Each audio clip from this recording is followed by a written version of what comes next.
Bueno, seguimos en tema agua. Son las 9 de la mañana, 25 minutos. Vamos a hablar, a reflexionar sobre el presente, pero también sobre el futuro de la situación hídrica del país. Para eso recibimos al hidrólogo Miguel Franza Doria del Programa Hidrológico Intergubernamental de UNESCO para América Latina y el Caribe. Bienvenido. Muy buenos días, gracias por la invitación. Gracias por venir a conversar con nosotras. Bueno, se estuvieron realizando una serie de charlas con expertos, no solo a nivel nacional, sino internacional, para valorar desde UNESCO también, bueno, el abordaje y la situación actual. ¿Qué valoración puede describir del estado de situación de Uruguay, esta sequía, que hace algunos años era prácticamente impensable que en Uruguay estuviéramos, bueno, discutiendo tema agua y su calidad como está sucediendo ahora? Bueno, está refiriendo a los diálogos al futuro, que es una iniciativa del Sistema de Naciones Unidas sobre varios temas. El tema de agua fue coordinado por la UNESCO y la semana pasada reunimos más de 150 personas precisamente para reflexionar sobre el estado del agua actual y también lo que se espera en los próximos años y décadas.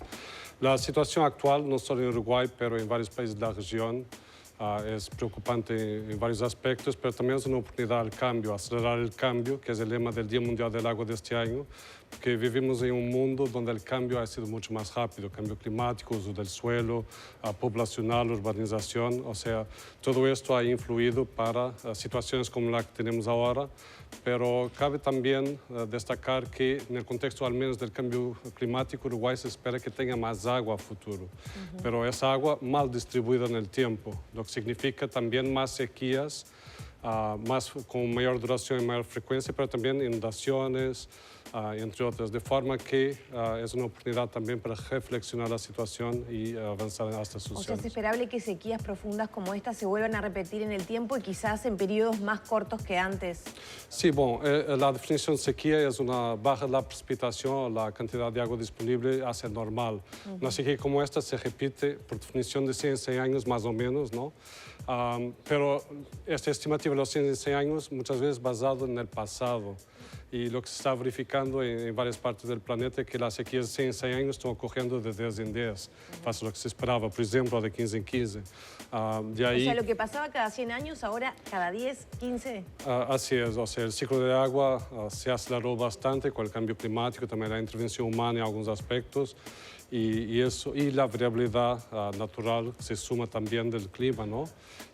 Pero sí se ha acelerado la frecuencia, intensidad de sequías, inundaciones, y hay otros varios aspectos también que están asociados, como en la región el hielo de los glaciares, la frecuencia e intensidad de huracanes que afectan al Caribe y también afectan los recursos hídricos ahí en esos países.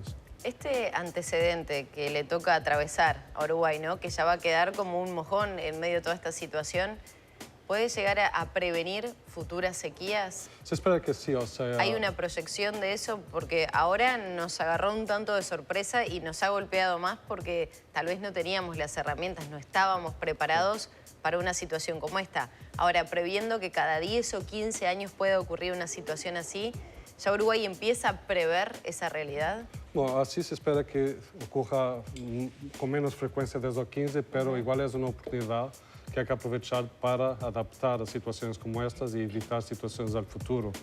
Y esto a todos los niveles, o sea, en el sentido que no estamos acostumbrados a vivir este tipo de situaciones de 100 en 100 años, obviamente, ¿no? De forma que hay que aprovechar, pensar el futuro, porque cuando se habla de una sequía de 100 años, la próxima puede ser en 2 o 3 años, o sea, no es que va a demorar 100 años, claro, la próxima, ¿no? Se pueden dar, pero tal vez no con esta magnitud. Sí, o sea, es de alguna forma imprevisible, tenemos una idea del promedio, pero los detalles bastante más difícil de predecir. Y acá es una oportunidad de adaptar, también porque vale la pena reflexionar sobre el agua, invertir en agua, el retorno es bastante grande. En países como Uruguay la economía está largamente dependiente también del agua. ¿Y Uruguay hoy se puede quedar sin agua dulce? No, Uruguay tiene y sigue teniendo mucha agua. O sea, tenemos acá el Plata, que tiene otro tipo no es de dulce, calidad. Es más salada, ¿no? Bueno, y eso está teniendo suave. las repercusiones... En Montevideo es más salada, pero más arriba sí es dulce, ¿no? A pesar de tener, sólidos suspensos, turbidez, etc. Y en esta parte del estuario más salada, como dice, pero la salinidad acá es también mucho más baja que el agua del mar. Hay grandes acuíferos como el Guaraní, o sea, hay toda una serie de recursos que Uruguay tiene y seguirá teniendo. Lo que pasa es que en el paradigma histórico habitual no era necesario utilizarlos, porque había agua suficiente. Los acuíferos, mismo el agua del Plata, o sea, mucho más fácil utilizar el agua del Plata que el agua del mar, a pesar de todo, y sigue siendo agua a pesar de la salinidad. Desde UNESCO se están promoviendo algunas acciones, incluso transfronterizas, específicas para, bueno, tener una proyección a futuro con el tema del agua en este panorama que usted describía. ¿Por dónde pasan esas acciones? Bueno, a nivel transfronterizo mencionó, en la región, prácticamente todos los países de la región, América Latina, o sea, excepto las islas del Caribe, tienen aguas transfronterizas. O sea, tenemos la región que tiene la mayor cuenca del planeta, el Amazonas, la quinta mayor como el Plata, los mayores acuíferos también transfronterizos como el Guaraní, o sea, en general en la parte de Amazonas. De forma que la cooperación es fundamental para asegurar un manejo, una gobernanza adecuada de esos recursos, para conocerlos y entre otros proyectos que tenemos en conjunto ahora con la CAF y con fondos del GEF, se enfoca específicamente en la implementación de un plano estratégico de acción para el acuífero Guaraní, donde participa Uruguay, obviamente también Argentina, Paraguay y Brasil, y lo que hace es estudiar un plan estratégico de manejo conjunto entre los países, supongo que pasa por ahí, porque se puede contaminar desde Brasil, por ejemplo, y a Uruguay le llega, o viceversa. O sea, ¿cuáles son las líneas de ese plan? Sí, exactamente, bueno, lo que estás diciendo, conociendo mejor, investigar, hacer análisis de la calidad del agua, conocer los puntos de entrada y salida del agua del acuífero, la recarga donde se da, las áreas más sensibles también donde las contaminantes pueden permear el acuífero, pero también fortalecer la cooperación, y ahí tiene toda una serie de áreas como cambio climático, servicios ecosistémicos, tiene también la parte de participación pública, entre varios otros aspectos que toca a la cooperación entre los países. Destacar que es un recurso de importancia vital para los países, al menos la zona donde se encuentra, y pienso que están siendo pioneros en la forma como están abordando este recurso transfronterizo. O sea, a nivel mismo mundial son los primeros a tener un acuerdo, los primeros a tener un proyecto con estas características y a un liderazgo que seguramente tendrá marcas a nivel global. Hay una sensibilidad, perdón, para cerrar con el tema del acuífero, hay una sensibilidad de los gobiernos y un conocimiento de tener un buen manejo, un manejo responsable, por ejemplo, del acuífero Guaraní. Diría que sí, o sea, por alguna razón tuvieron varias décadas negociando esto y a pesar de eso, a pesar de prácticamente más de 20 años, me parece, fueron los primeros a llegar a la meta de tener un acuerdo tangible sobre esto. De forma que diría que la sensibilidad, obviamente que siendo agua subterránea, una región donde históricamente el agua superficial es suficiente, los acuíferos y el agua subterránea tiende a quedarse olvidada. De ahí el lema del Día Mundial del Agua del año pasado ha sido el tesoro escondido, y invitado a conocer bastante mejor las aguas superficiales. A destacar también que Uruguay tiene un centro regional, que es el CEREGAS, dedicado al estudio de acuíferos.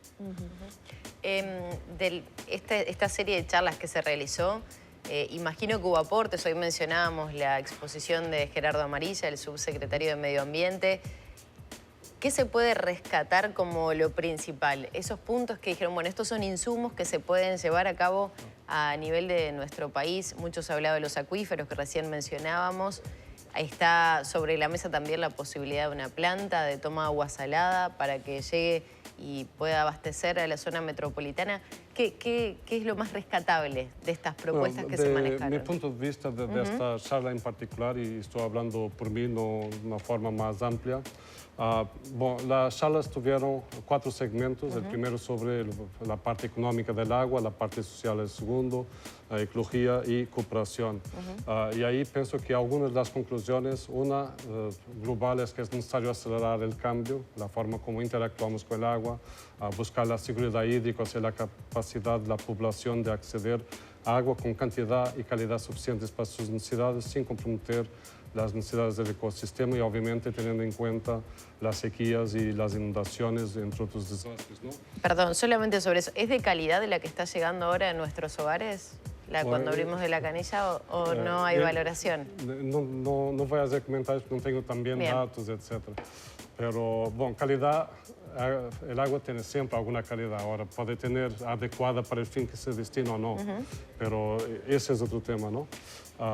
Y ya toca temas como salud, entre otros, los cuales no nos respecta.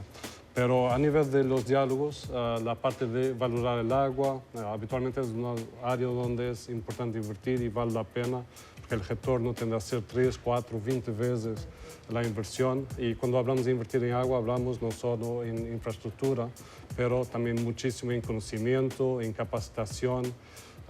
Hay un estudio que ya tiene prácticamente 20 años que muestra o que indicaba que América Latina y Caribe necesitaba tener 3 veces más profesionales en agua para poder gestionar el recurso de una forma adecuada.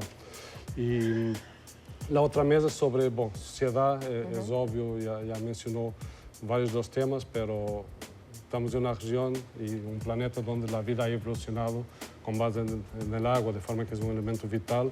Y nuestra cultura se ha desarrollado también en función de eso, y la riqueza cultural de la región depende también de la diversidad hídrica. La parte ambiental, no olvidar que los ecosistemas acuáticos existen, son bastante valiosos, no solo por la biodiversidad que tienen, pero también los servicios que prestan, y eso permite, por ejemplo, no solo aumentar la cantidad de agua como su calidad, y desafortunadamente estamos en un periodo de mega extinción. Claro. Y el ecosistema acuático es lo más vulnerable, no solo por problemas de sequía, pero también porque todo lo que es productos químicos, algunos naturales, pero la mayor parte de origen humana, terminó ahí y terminó impactando muy severamente esos ecosistemas. Hace unos años pasó acá en nuestro país, ¿no? La floración de cianobacterias que tanto tenía que ver con todo eso que se arrastra de los suelos. Empezó y nunca terminó. Exacto. Bueno, pero en aquel momento, digo, salvando las diferencias con la situación que atravesamos ahora, era la crisis por el olor y el sabor que tenía el agua que llegaba a nuestros hogares. Tiene que ver un poco con toda esta situación, ¿no? Sí, ha llegado bastante antes a otros países y fue realmente una situación que sigue siendo de alguna preocupación para los gobiernos, no solo de Uruguay, pero promovemos también en esta ocasión un diálogo con Argentina, con Brasil, que estuvieron también presentes, pero también Paraguay. Tenemos un grupo de trabajo sobre el Plata. Y bueno, se está avanzando en el conocimiento del fenómeno acá, las particularidades, porque a nivel más genérico es un fenómeno que se conoce hace mucho en otros países. Y ya para cerrar, y en base a esos estudios que vienen haciendo del Plata, etcétera, la solución estructural propuesta por el gobierno uruguayo hasta ahora es la instalación de esa planta en Arasatí. ¿Es la solución más adecuada?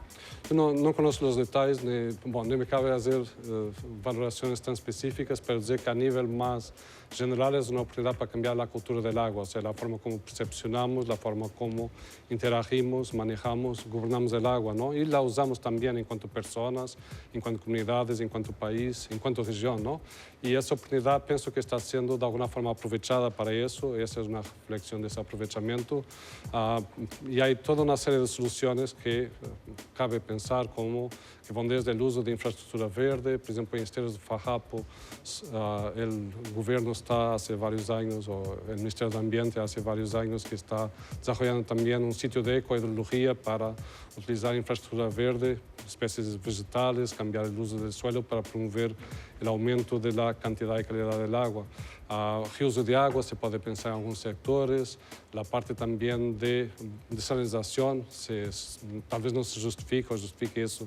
Cabe a las instituciones locales analizar y desarrollar esa percepción. También hay toda una serie de mecanismos financieros, sociales, de capacitación, que son importantes tener en cuenta para garantizar la sustentabilidad, ¿no?, del acceso al recurso. Muchas gracias por estos minutos. Muchísimas gracias por la invitación.